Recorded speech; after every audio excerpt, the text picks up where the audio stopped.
영자입니다. 올해로 39살이 됐어요. 그 집을 떠난 지 벌써 석 달이 지났다는 게 믿기지 않아요. 지금 저는 작은 방에 앉아 있고 하얀 벽과 소독약 냄새에 둘러싸여 있어요.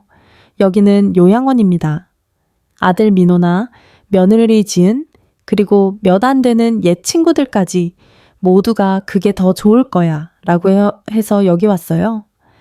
엄마, 혼자 사는 건 무리야 라고 민호가 말했을 때 그 목소리에는 걱정과 결의가 섞여 있었어요. 저는 반박하고 싶지 않았어요. 민호가 제 안전을 바라고 있다는 걸 알았으니까요. 하지만 지금 이 딱딱한 안락 의자에 앉아 창밖의 쓸쓸한 정원을 바라보고 있노라면 매실꽃이 진 나무들이 늘어선 정원을 어쩔 수 없이 생각하게 돼요. 그때 정말 올바른 선택을 한 걸까? 그 집을 떠난 날은 지금도 선명하게 기억해요. 4월 아침이었어요. 조금 쌀쌀해서 바람이 불 때마다 거실의 바랜 커튼이 흔들렸어요. 저는 50년 동안 산 집 안에 서 있었어요. 그곳은 민호를 키운 곳이자 남편 정호와 웃거나 때로는 싸우기도 한 곳이었어요. 부엌의 오크 나무 테이블에 손을 스쳤을 때 정호가 매일 아침 그곳에서 신문을 읽던 모습이 눈에 떠올랐어요. 가슴이 무거워졌어요. 가야 해, 영자야 라고 스스로 말했지만 발이 바닥에 못 박힌 것 같았어요. 민호가 현관에 서서 제 옷과 자질구레한 물건이 든 작은 여행 가방을 들고 있었어요.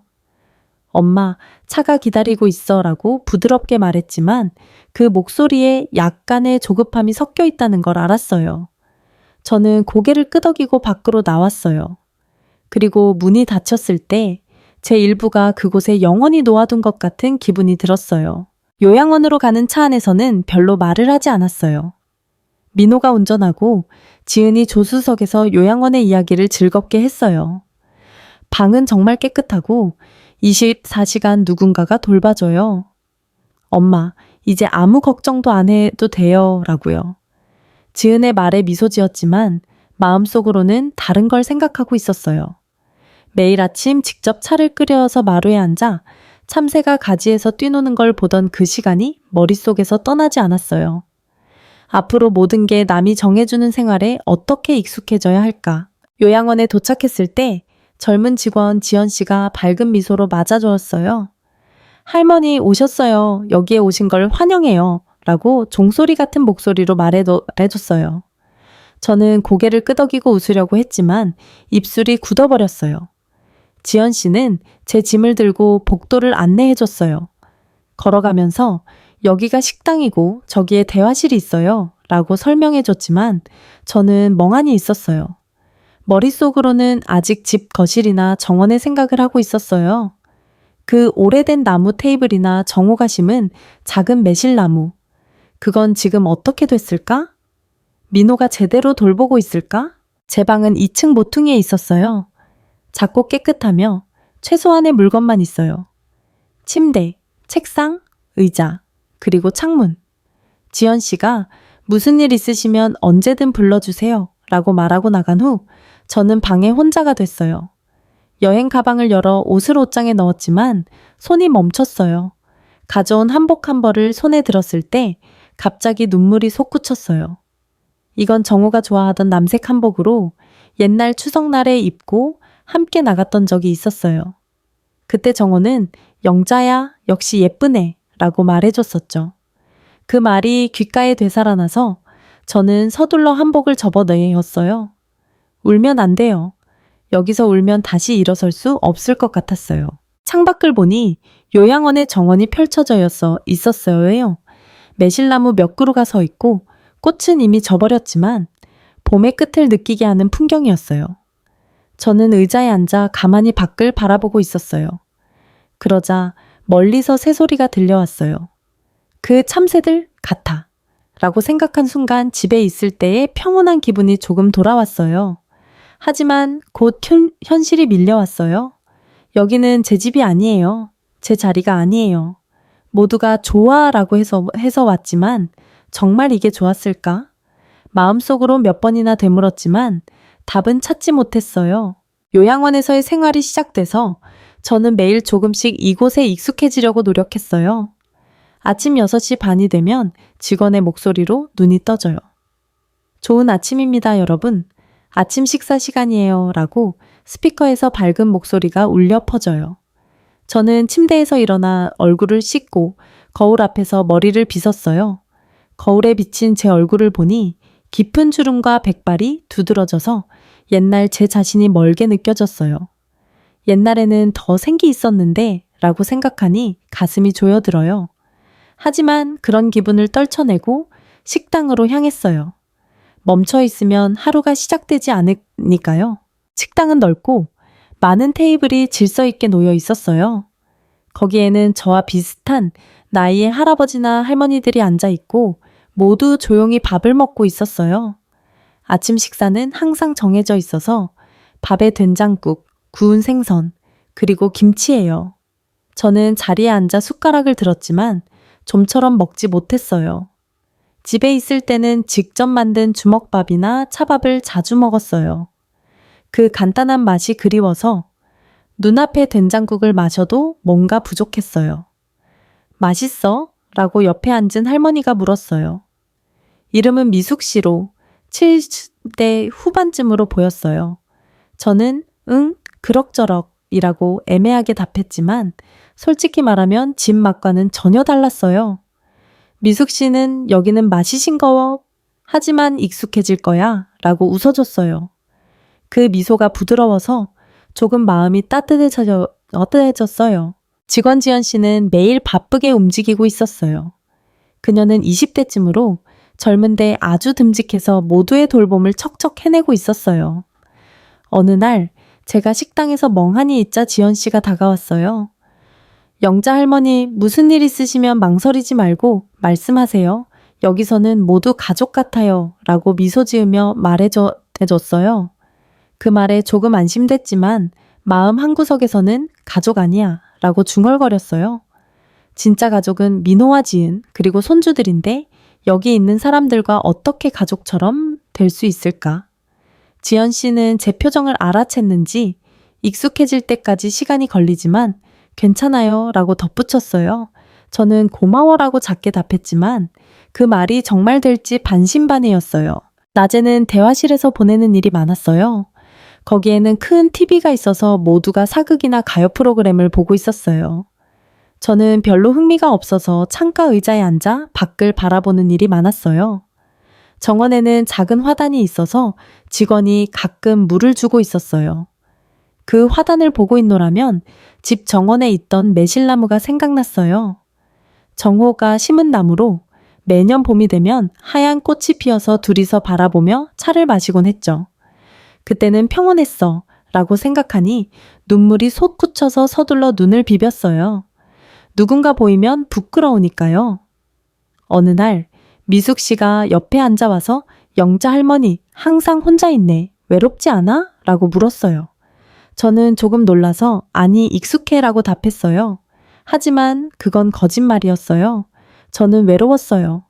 집에 있을 때는 동네 아주머니들과 수다를 떨거나 손주가 놀러 오거나 해서 활기찼어요. 여기서는 모두 친절하지만 뭔가 거리를 느껴요. 미숙 씨는 나도 처음에는 그랬어. 하지만 시간이 지나면 익숙해져 라고 웃어줬어요. 그 미소가 따뜻해서 조금 기분이 가벼워졌어요. 점심 후에는 모두가 대화실에서 장기를 두거나 수다를 떨고 있었어요. 저는 참여할 기분이 안 돼서 방으로 돌아가는 일이 많았어요. 방에 있으면 혼자 생각에 잠기는 시간이 길어졌어요. 어느 날 창밖을 보며 정호를 생각했어요. 그가 살아있을 때 우리는 매일 저녁 함께 밥을 먹고 그 후에 TV를 보며 차를 마셨어요. 정호는 항상 영자야, 오늘 밥도 맛있었어 라고 말해줬죠. 그 말이 머리에 울려서 저는 저도 모르게 정호야, 지금도 곁에 있어? 라고 중얼거렸어요. 물론 답은 없어요. 하지만 그 순간 조금 정호가 곁에 있는 기분이 들어서 마음이 따뜻해졌어요. 하지만 곧 현실로 돌아와서 한숨을 쉬었어요. 여기서는 그런 추억에 잠기는 것밖에 못해요. 밤이 되면 방으로 돌아와 혼자 보냈어요. TV를 지켜도 별로 볼 기분이 안 돼서 창밖을 바라보는 일이 많았어요. 어느 밤 달이 예쁘게 보여서 저는 의자에 앉아 가만히 바라봤어요. 그러자 정호의 목소리가 머리에 울렸어요. 영자야, 달이 예쁘네 라고. 그때 둘이서 마루에 앉아 달을 본 적이 여러 번 있었어요. 저는 정호야, 지금도 보고 있어? 라고 중얼거렸어요. 답은 없지만 달을 보고 있노라면 조금 마음이 가라앉았어요. 하지만 그 고요함이 오히려 외로움을 더해서 저는 침대에 누웠어요. 잠 못 이루는 밤이 계속돼서 머릿속이 생각으로 가득 찼어요. 직원들은 모두 친절했지만 저는 어딘가 불편했어요. 예를 들어 식사 시간이 정해져 있거나 누군가 부탁하지 않으면 간단한 일도 못하는 게 답답했어요. 집에 있을 때는 제 페이스로 살 수 있었어요. 아침 늦게 일어나도 밤늦게 자도 누구도 뭐라 하지 않았어요. 여기서는 모든 게 정해져 있어서 제 자유가 사라진 것 같았어요. 어느 날 지연 씨가 불편한 점 없으세요? 라고 물었을 때 아니, 괜찮아 라고 답했지만 본심으로는 모두 불편해 라고 말하고 싶었어요. 하지만 그런 말 해봐야 소용없죠. 지연 씨는 무슨 일 있으시면 바로 말씀하세요 라고 부드럽게 말해줬지만 저는 그냥 고개만 끄덕일 수밖에 없었어요. 매일이 같은 반복으로 저는 점점 무기력해졌어요. 아침에 일어나 밥 먹고 대화실에서 시간 때우고 밤에 자는 것뿐. 집에 있을 때는 정원의 잡초 뽑기나 동네 사람과 차 마시기 같은 작은 즐거움이 있었어요. 여기서는 뭐 해도 공허한 기분이 사라지지 않았어요. 어느 날 미숙 씨가 영자 할머니, 어제 손주가 면회에 왔어. 기뻤어 라고 말했어요.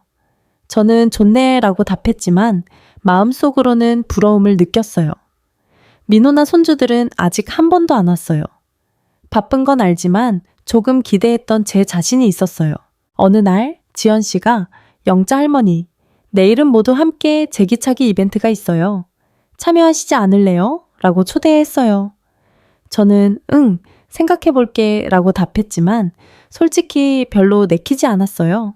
하지만 이대로는 안 돼? 라고도 생각했어요. 매일이 같아서 아무것도 변하지 않아요. 조금이라도 뭔가 바꾸고 싶어. 그렇게 생각해서 다음날 제기차기 이벤트에 가기로 했어요. 지연 씨가 기대해주세요 라고 말했을 때 처음으로 여기서 뭔가 새로운 게 시작될지도 모른다는 작은 희망이 솟았어요. 하지만 그게 정말 될지 아직 모르겠어요. 요양원에서의 생활이 석 달을 넘어서 저는 점점 이곳이 제 자리가 아니라는 걸 강하게 느꼈어요. 매일이 같은 반복으로 아침에 일어나 밥 먹고 대화실에서 시간 때우고 밤에 자는 그 단조로운 리듬 속에서 마음속 공허함이 점점 커졌어요. 집에 있을 때는 동네 사람과의 수다나 손주들이 놀러오는 활기참이 있어서 외로움은 별로 안 느꼈어요. 하지만 여기서는 누구도 제 일을 정말 알지 못하고 저도 누군가를 깊이 알려고 할 기분이 안 들었어요. 어느 밤 방에서 혼자 있노라면 갑자기 민호를 생각했어요. 그가 어렸을 때 저는 매일 잠자리에서 책을 읽어줬어요. 민호는 눈을 반짝이며 엄마 내일도 읽어줘 라고 했죠. 그때는 제가 민호의 전부였어요. 매일 학교에서 돌아오면 엄마 오늘은? 이라고 즐겁게 말했어요. 하지만 지금은 민호는 서울에서 바쁘게 일하고 손주들과 함께 살고 있어요. 지은이 가끔 전화해서 엄마 괜찮아? 라고 물을 뿐 곧 끊어요. 저는 응, 괜찮아 라고 답하지만 본심으로는 외로워 라고 외치고 싶었어요. 하지만 그런 말 하면 민호들에게 패기칠 뿐이죠. 창밖을 보니 밤하늘의 별이 드문드문 보였어요. 저는 의자에 앉아 가만히 바라봤어요. 그러자 정호의 얼굴이 떠올랐어요. 그가 살아있을 때 우리는 자주 함께 정원에 나가 별을 보며 수다를 떨었어요. 정호는 영자야, 별은 몇 년 전에 빛난 거라던데 대단하지 라고 말하며 제 손을 잡아줬어요. 그 손의 따뜻함이 그리워서 저는 저도 모르게 정호야 곁에 있어줘 라고 중얼거렸어요.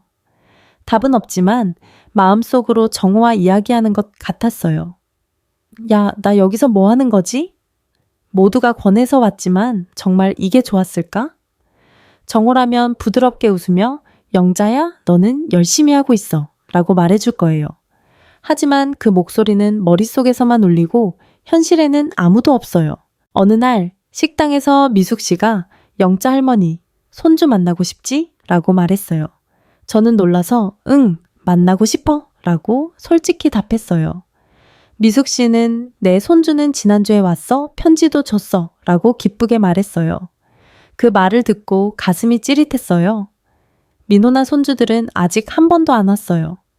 바쁜 건 알지만 조금 기대했던 제 자신이 있었어요. 민호도 바빠서 라고 변명처럼 중얼거리자 미숙 씨가 그렇네 젊은 애들은 힘들지. 하지만 만나러 오면 기쁘지 라고 말해줬어요. 저는 고개를 끄덕였지만 가슴속이 뿌여했어요. 그 밤 잠이 안 와서 침대에 누워 생각에 잠겼어요. 민호가 어렸을 때 저는 그를 위해 뭐든 해했어요. 학교 도시락 만들기나 밤늦게 숙제 도와주기. 그때는 민호가 행복하면 그걸로 됐다고 생각했어요. 하지만 지금은 민호에게는 자기 가족이 있어서 제 일은 뒷전일 거예요. 지은이 가끔 손주들 사진을 보내주지만 그걸 볼 때마다 만나지 못하는 외로움이 쌓여요. 그 애들 목소리나 웃음을 직접 느끼고 싶은데 여기 있는 저는 그냥 사진을 보고 멀리서 바라볼 수밖에 없어요. 정우를 생각하면 외로움이 더 깊어졌어요. 그가 세상을 떠났을 때 저는 혼자 집에 남아 어떻게 살아야 할지 몰랐어요. 하지만 어떻게든 버텨서 민호들을 위해 살아온 셈이었어요. 정호가 있었다면 영자야 함께 열심히 하자 라고 말해왔을 거예요. 저는 침대 속에서 정호야 나 어떻게 해? 라고 중얼거렸어요. 그러자 머릿속에서 정호의 목소리가 들린 기분이었어요. 영자야 너는 충분히 열심히 했어. 여기서 좀 쉬어도 되지 않을까? 그 말에 눈물이 넘쳐서 저는 베개에 얼굴을 묻었어요. 정호를 만나고 싶어. 다시 그 따뜻한 손에 닿고 싶어. 하지만 그건 이루어지지 않을 꿈이에요. 다음 날 대화실에서 TV를 보고 있자 손주들이 나오는 프로그램이 흘러나왔어요. 작은 애들이 웃으며 뛰노는 모습을 보니 손주들이 생각났어요. 그 애들도 이렇게 웃고 있을까?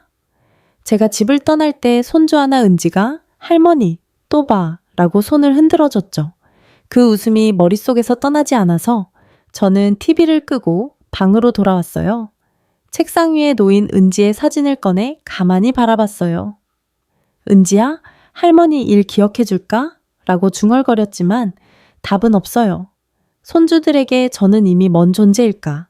어느 날 지연 씨가 영자 할머니 기분 전환으로 산책 어때요? 라고 초대했어요. 저는 응 그래 볼까? 라고 답하고 정원으로 나갔어요. 바람이 조금 차가워서 가을 기운을 느꼈어요. 정원의 벤치에 앉아 하늘을 올려다보니 구름이 천천히 흘러가고 있었어요. 그러자 다시 정호의 목소리가 들린 기분이었어요. 영자야, 외로울 때는 밖에 나가봐. 좀 나아질 거야. 저는 눈을 감고 그 말을 머릿속에서 반복했어요. 확실히 조금 마음이 가벼워졌어요. 하지만 그 후에 밀려오는 외로움이 사라지는 건 아니었어요. 밤이 되면 다시 잠이 안 왔어요. 침대에 누워 눈을 감아도 머릿속이 생각으로 가득 찼어요. 민호나 손주들에게 만나지 못하는 외로움, 정호가 없는 현실, 그리고 이 요양원 생활. 모든 게 무겁게 짓눌러서 저는 이제 지쳤어 라고 중얼거렸어요. 그러자 머릿속에서 정호가 영자야 무리하지 마 라고 말해 준 기분이었어요. 저는 하지만 정호야 나 어떻게 해야 할지 모르겠어 라고 답했어요. 대화는 머릿속에서만 이어지고 저는 어느새 울고 있었어요. 베개가 젖어 차가워졌지만 그래도 눈물이 멈추지 않았어요. 다음 아침 식당에서 미숙 씨가 영자 할머니 안색 나빠 괜찮아? 라고 걱정스럽게 물었어요. 저는 응, 좀 잠이 안 와서 라고 답했지만 진짜 기분은 말할 수 없었어요. 미숙 씨는 여기에 익숙해질 때까지 힘들지. 나도 그랬어 라고 말해줬어요. 그 말에 조금 구원받았지만 마음속 무거움은 사라지지 않았어요. 저는 매일 웃는 얼굴을 만들고 있지만 본심으로는 외로워서 견딜 수 없어요. 모두가 권해서 여기 왔지만 이 깊은 고독은 누구도 이해 못할 거예요. 요양원에 와서 4달이 지난 어느 아침 저는 침대에 앉아 멍하니 창밖을 바라보고 있었어요. 정원의 나무들이 조금씩 색이 들기 시작해서 가을이 깊어지는 게 느껴졌어요. 이 계절이 되면 집에 있을 때는 정원에 낙엽을 쓸거나 동네 사람과 차를 마시며 수다를 떨었죠. 그때는 당연하다고 생각했던 게 지금은 먼 기억이 됐어요. 저는 한숨을 쉬며 정말 이게 좋았을까? 라고 중얼거렸어요. 모두가 권해서 왔지만 마음속에서는 후회가 싹 텄어요. 매일 생활은 변함없어요. 아침 먹고 대화실에서 시간 때우고 밤에 자는 반복 속에서 제 선택을 몇 번이나 되돌아봤어요. 민호가 엄마 혼자서는 위험해 라고 말했을 때 저는 반박할 수 없었어요. 그의 걱정스러운 얼굴을 보니 어쩔 수 없다고 생각했어요. 하지만 지금 생각하니 그때 더 제 기분을 말했어야 했을까?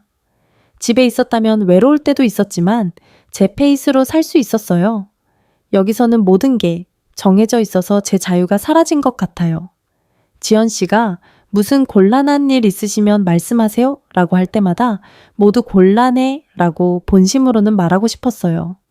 하지만 그런 말 해봐야 어떻게 되지도 않죠. 어느 날 식당에서 미숙 씨와 함께 밥을 먹고 있자 그녀가 영자 할머니 최근에 기운 없네. 괜찮아? 라고 물었어요. 저는 좀 생각할 게 있어서 라고 애매하게 답했어요. 미숙 씨는 여기 온 지 얼마 안 됐을 때는 나도 그랬어. 후회하는 거 아니야? 라고 부드럽게 말했어요. 그 말에 깜짝 놀라서 저는 사실은 모두가 권해서 왔지만 스스로 결정한 게 아니니까 뭔가 찜찜해 라고 솔직히 말했어요. 미숙 씨는 고개를 끄덕이며 알아. 나도 아들에게 밀려서 왔으니까 처음에는 분했어. 하지만 시간이 지나니 조금씩 익숙해졌어 라고 했어요. 저는 익숙해질까? 라고 중얼거렸지만 마음속으로는 아직 반신반의였어요. 그 밤 방에서 혼자 있노라면 정호를 생각했어요. 그가 살아있었다면 영자야, 네가 결정한 거라면 그게 좋을 거야 라고 말해 봐줬을 거예요. 저는 침대에 앉아 정호야, 나 잘못한 걸까? 라고 중얼거렸어요. 머릿속에서 정호의 목소리가 들린 기분이었어요. 영자야, 후회해봐야 소용없어. 지금을 어떻게 할지 하라고요? 저는 눈을 감고 그 말을 반복했어요. 확실히 후회만 해봐야 아무것도 변하지 않아요. 여기서 살아야 한다면 조금이라도 앞을 봐야 해요. 그렇게 생각해서 다음 날부터 뭔가 바꿔보기로 했어요. 먼저 지연 씨가 전에 초대했던 제기차기 이벤트에 참여해봤어요. 대화실에 모인 할아버지나 할머니들이 색색의 제기를 들고 즐겁게 차고 있었어요. 저는 조금 긴장하며 자리에 앉아 지연 씨에게 제기를 받았어요. 영자 할머니, 한번 차보세요. 쉽죠? 라고 미소 지으며 말해서 저는 해볼게 라고 답했어요. 손이 떨리며 제기를 차고 있자 옆에 앉은 할아버지가 옛날 학교에서 자주 찼지 라고 중얼거렸어요. 이름은 김씨로 14살쯤으로 보였어요. 저는 나도 어렸을 때 찼어 라고 답했어요. 김씨는 손주한테 찾았던 적도 있지만 지금은 만나지 못하네 라고 외로워 보이게 웃었어요. 그 말에 저도 손주들을 떠올려 가슴이 조여들었어요. 제기차기를 하면서 저는 조금씩 모두와 이야기하게 됐어요. 미숙 씨가 영자 할머니 잘하네 라고 말해주거나 김 씨가 옛날에는 더 날쌔였어 라고 웃거나 조금 대화실이 활기차게 느껴졌어요. 하지만 마음속으로는 아직 거리가 있어서 진짜 동지라는 느낌은 아니었어요. 이벤트가 끝나 방으로 돌아오니 저는 찬 제기를 책상에 놓고 가만히 바라봤어요. 은지한테 이걸 보여주고 싶네 라고 생각하니 갑자기 눈물이 넘쳐 흘렸어요. 손주들에게 만나지 못하는 외로움이 이런 작은 계기로 넘쳐오다니 제 자신도도 놀랐어요. 다음날 지연 씨가 영자 할머니 어제 즐거워 보였네. 또 뭐 같이 할까요? 라고 말했어요. 저는 고마워 라고 답했지만 마음속으로는 복잡했어요. 확실히 제기차기는 재미있었어요. 하지만 그게 외로움을 지워주는 건 아니에요. 지연 씨는 여기에 익숙해지는 데는 시간이 걸리지만 천천히 해도 돼요 라고 말해줬어요. 그 말에 조금 구원받았지만 저는 정말 익숙해지는 날이 올까? 라고 자문했어요. 그 후에도 대화실에 가는 횟수를 늘려봤어요. 장기를 두거나 TV를 보며 수다 떨기. 미숙 씨나 김 씨와 이야기하다 보니 그들의 일도 조금 알게 됐어요. 미숙 씨는 아들이 멀리 살아서 김 씨는 아내를 잃고 여기 왔대요. 모두 저처럼 외로움을 안고 있구나 라고 생각하니 조금 기분이 나아졌어요. 하지만 이야기할 때도 마음 한구석에서 집에 있고 싶어 라는 생각이 사라지지 않았어요. 어느 날 대화실에서 김 씨가 영자 할머니, 가족 만나고 싶어? 라고 물었어요. 저는 응, 만나고 싶어. 특히 손주들이라고 했어요. 김 씨는 나도야. 하지만 여기서 참을 수밖에 없지라고 중얼거렸어요. 그 말에 저는 참아야 해 라고 생각에 잠겼어요. 여기서 참아야 하는 건가? 아니면 뭔가 바꿀 수 있는가? 저는 김할아버지, 여기에 익숙해졌어? 라고 물어봤어요. 그는 익숙해졌다기보다는 포기했다고 해야 할까? 하지만 가끔 웃을 날도 있어 라고 했어요. 그 말이 머리에 남아서 저는 포기할 수밖에 없을까? 라고 생각했어요. 밤이 되면 다시 정호를 생각했어요. 저는 침대에 앉아 정호야, 나 열심히 하고 있어. 하지만 외로워서 견딜 수 없어 라고 중얼거렸어요. 머릿속에서 정호가 영자야 무리하지 마. 내답게 살면 돼 라고 말해준 기분이었어요. 저는 내답게란 뭐지? 라고 생각했어요. 집에 있을 때는 제 페이스로 사는 게 제답게였어요. 여기서는 그게 안 돼요. 하지만 조금이라도 여기서 제 자신을 되찾고 싶어. 그렇게 생각해서 다음 날부터 더 적극적으로 움직여보기로 했어요. 어느 아침 지연 씨에게 정원의 화단 도와보고 싶어 라고 부탁했어요.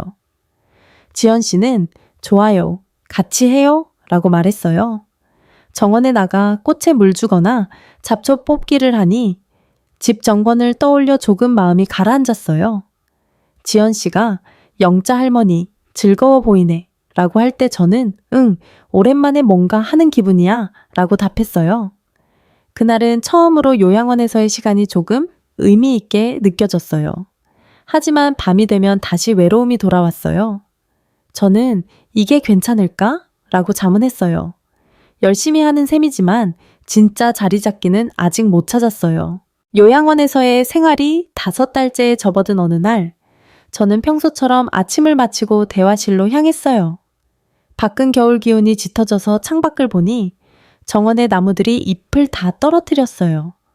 저는 의자에 앉아 멍하니 밖을 바라보고 있었지만 마음속으로는 또 같은 하루가 시작될 뿐이네 라고 생각했어요. 하지만 그날은 조금 달랐어요. 제 안에서 작은 변화가 조용히 일어났어요. 그 아침 지연 씨가 대화실에 와서 영자 할머니, 오늘은 작은 즐거움이 있어요 라고 했어요. 저는 뭐? 라고 물으니 그녀는 아이들이 노래 부르러 와요. 근처 유치원 애들이에요. 라고 미소 지으며 알려줬어요. 저는 해, 그래 라고 애매하게 답했지만 솔직히 별로 기대 안 했어요.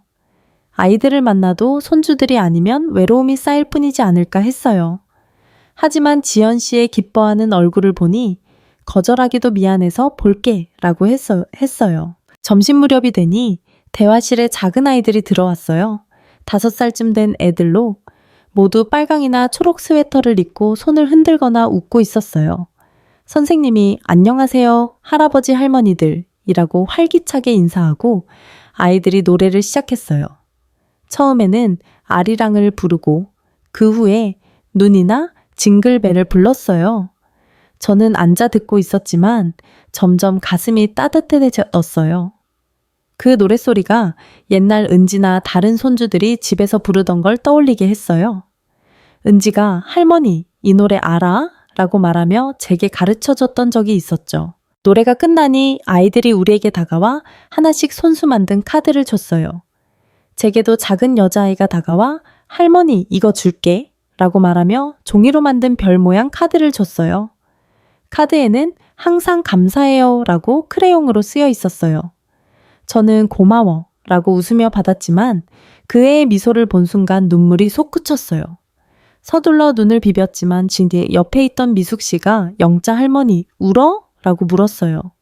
저는 아니 좀 눈에 들어간 것뿐 이라고 얼버무렸지만 마음속으로는 뭔가 흔들리고 있었어요. 그 밤 방으로 돌아와 저는 그 카드를 책상에 놓고 가만히 바라봤어요. 항상 감사해요 라니 누구한테 들은 말일까? 저는 여기서 아무것도 안 했는데, 요양원에 와서 그냥 메일을 보내고 있을 뿐인데. 하지만 그 애의 미소와 노랫소리가 머릿속에서 떠나지 않아서 저는 정호야, 봤어? 라고 중얼거렸어요. 머릿속에서 정호가 영자야, 좋은 날이었네 라고 말해준 기분이었어요. 저는 응, 조금뿐 이라고 답했어요. 확실히 그날은 조금 특별했어요. 외로움이 사라진 건 아니지만 마음에 작은 불빛이 켜진 것 같았어요. 다음 날, 저는 미숙 씨에게 어제 좋았네 라고 말했어요. 그녀는 응, 아이들 목소리는 기운이 나지? 나 손주 만나고 싶어졌어 라고 했어요. 저는 나도야 라고 웃었어요. 그때 처음으로 여기 사람들과 뭔가 공유한 기분이었어요. 김 씨도 나도 손주 만나고 싶네. 편지라도 쓸까? 라고 해서 우리는 셋이서 조금 수다를 떨었어요. 평소라면 이야기가 끝나면 바로 방으로 돌아갔지만 그날은 조금 더 오래 대화실에 있었어요. 그 밤 침대에 누워 저는 생각했어요. 여기 와서부터 계속 외로움과 후회만 느꼈어요. 모두가 권해서 왔지만 스스로 선택한 게 아니니까 마음이 안정되지 않았어요. 하지만 어제 같은 작은 일이 제게 뭔가 가르쳐준 기분이었어요. 저는 여기서 살아야 한다면 조금이라도 의미를 찾고 싶어. 정호라면 영자야, 내답게 살면 돼 라고 말해줄 거예요. 저는 내답게란 뭐지? 라고 다시 생각했지만 지금은 아직 답이 안 보여요. 창밖을 보니 달이 얇은 구름에 가려져 있었어요. 저는 정호야, 나 좀 더 열심히 해볼게 라고 중얼거렸어요. 여기 생활은 집처럼 되지 않아요. 하지만 작은 행복을 찾는 건 가능할지도 몰라. 그 아이들의 노랫소리나 카드의 감사해요가 제게 그런 기분을 줬어요. 저는 눈을 감고 처음으로 평온한 기분으로 잠에 들었어요. 다음 아침 지연 씨가 영자 할머니 어제 어땠어요? 라고 물었어요. 저는 응, 재밌었어. 고마워 라고 했어요. 지연 씨는 또 뭐 기획할게요 라고 웃었어요. 저는 고개를 끄덕이며 마음속으로 다음에도 참여해볼까 라고 생각했어요. 외로움은 아직 사라지지 않고 그 후에도 완전히 없어지는 건 아니에요. 하지만 여기서 살아갈 거라면 조금씩이라도 앞으로 나아가고 싶어. 그렇게 생각했어요.